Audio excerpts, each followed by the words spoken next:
Welcome to Scholars Tutorial. Let's solve another CubeNet question step by step. We are given a CubeNet showing 6 faces with different symbols: a target symbol, circle, crescent, arrow, a dot pad, and a monitor icon. When we fold the cube, the target symbol is opposite the crescent, the circle is opposite the monitor icon, and the arrow is opposite the dot pattern.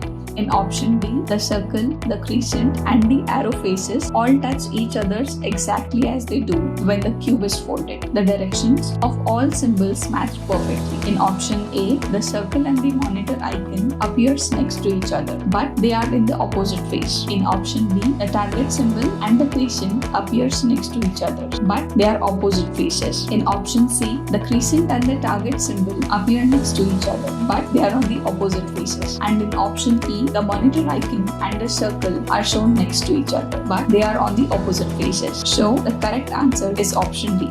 Keep practicing more CubeNet questions only on Scholars Tutorial.